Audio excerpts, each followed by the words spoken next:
today we're going to talk about Ugunja and the race that is coming up in the next, I think, 3 weeks from now.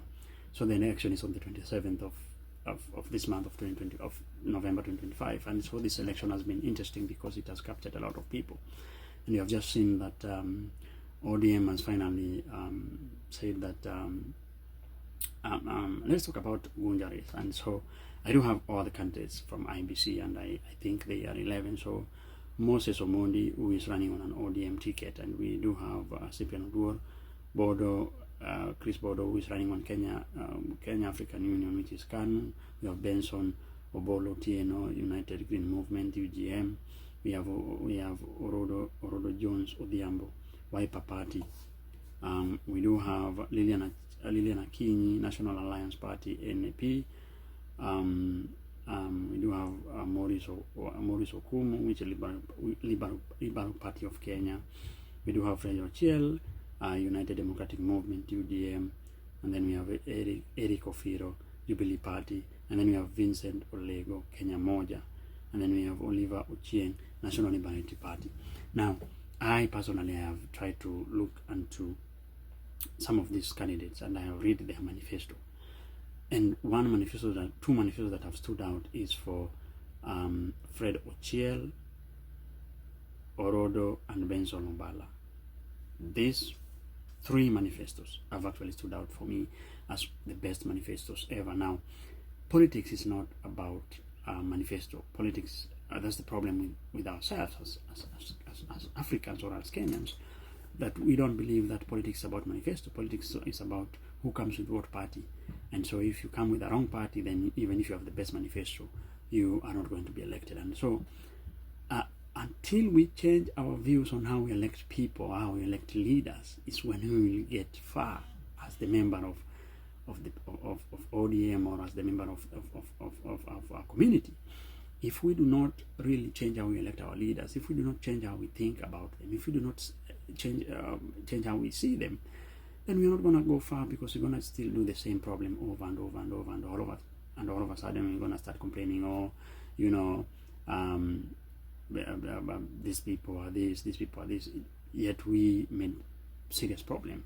And so let's look at Moses Omondi. Moses Omondi is ODM candidate.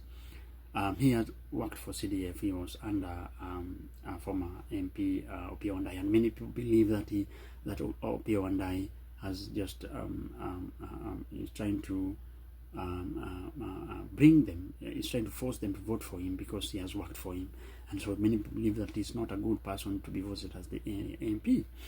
Now, one of the things that will, many people even say that in the nomination of ODM he actually lost. I don't know how true that is, but that is what many people believe, that he actually lost the election of ODM party.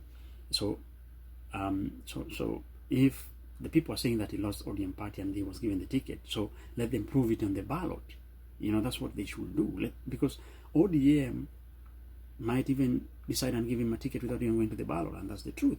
But now, if Ugunja will be like Ugenya, where they challenged ODM by voting in David Ochieng, who was not even a member of ODM, and so they can challenge this one by trying to, because ODM has tried to do this all the time. They try to bring Alego Songa, and that time Atandi has won the nomination, and they try to bring in somebody else. The people of Alego Songa said, no, we want a Sam Atandi, and they demonstrated for that time. So, I mean, this will be interesting. So, to me, Chris Oduor Bodo, KANU, and Orodo, these are the 2 people that have a very serious manifesto. If you read those manifestos, I'm telling you, they have the best manifesto that I'm telling you will work for the people of Ugunja. But the problem is they won't get elected because they come on a different ticket. But if we put them on the scale, I think they have the best manifesto. And I'm just telling, according to my view, people have different views about Ugunja. I come from that area, and I'm telling you, people don't read this manifesto, honestly speaking. If you give out your manifesto to people, they don't read the manifesto. And so it becomes difficult to be in politics at this time, because people don't. If people are reading manifesto, I am telling you,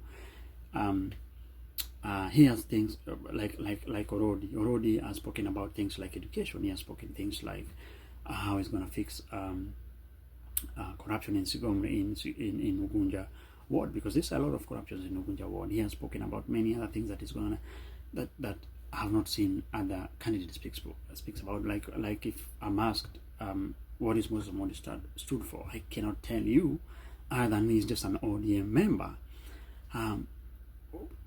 We cannot say what he's going to do. I'm not campaigning for Orodi neither. I'm a voter to that place also. I'm not campaigning for any of them, but I'm telling you that if you sit down and compare the manifestos, you will realize that they have the best manifesto. The two that I've just told you, the rest don't have a serious manifesto. There are, it's just difficult to be, people should read the manifesto, and it's going to help them to understand what these people are trying to say. Because why do people give manifestos? People give manifestos because manifestos are supposed to help the community to understand what this person is going to do. But when they give you a shambolic manifesto, that's exactly what they're going to give it to you. And leaders that do use corruption, leaders that do use, they don't, leaders that fight to get to power, fight to get to position, they won't do anything. I'm telling you. So to me, but may the best candidate win if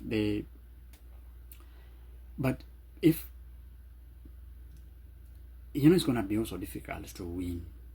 Why the ODM candidate will win, according to me, is because there are so many candidates, and if they had all these candidates, if they had formed one candidate and they support him against ODM candidate, they would have won easily.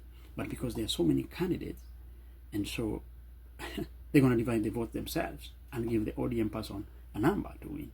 So politics is about numbers, and so if you do not have numbers, sometimes it's good to give the other person to form a coalition. You support another candidate, so you